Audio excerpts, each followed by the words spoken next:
શ્વાનના ત્રાસ વચ્ચે સુરત મહાનગરપાલિકાએ બુદ્ધિનું પ્રદર્શન કર્યું। પાંડેસરામાં લોકોને ન દેખાય તે રીતે બેનર્સ લગાવવામાં આવ્યા। પિયુષ પોઈન્ટ બ્રિજ નીચે ન દેખાય તે રીતે બેનર લગાવ્યા છે, જેમાં ખોરાક ઝોન બનાવવામાં આવ્યો છે તેવો ઉલ્લેખ કરવામાં આવ્યો।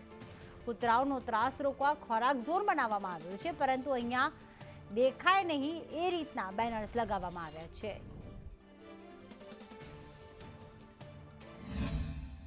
સુરતમાં રખડતા શ્વાનોના ત્રાસને રોકવા માટે સુરત મહાનગરપાલિકા દ્વારા દરેક ઝોનમાં ફૂડ ઝોન બનાવવામાં આવ્યું છે, એટલે કે કૂતરાઓને ખોરાક કરવા માટે એક ઝોન નક્કી કરવામાં આવ્યો છે। પરંતુ સુરત મહાનગરપાલિકા દ્વારા દરેક ઝોનમાં જે રીતે ઝોન તૈયાર કરવામાં આવે છે, ત્યારે શહેરના પાંડેસરા વિસ્તારમાં આવેલ પિયુષ પોઈન્ટ બ્રિજ નીચે એક બેનર પણ લગાવવામાં આવ્યું છે, પરંતુ બેનર જોઈ શકાય છે કે પાલિકાએ જે રીતે લગાવ્યું છે તે કોઈની નજર ન જાય તે રીતે લગાવવામાં આવ્યું છે અને પોતાનું બુદ્ધિનું પ્રદર્શન કર્યું તેવું અસ્પષ્ટ જણાઈ આવે છે। ત્યારે હાલ અહીં જો આખો જે પેસેજ છે તે પેસેજ ખુલ્લો છે અને અહીં એઠેલો જે ખોરાક છે તે ખોરાક ફેંકવામાં આવે છે। હાલ અહીં શ્વાન પણ જે છે તે ખાતો નજરે જોવા મળી રહ્યો છે।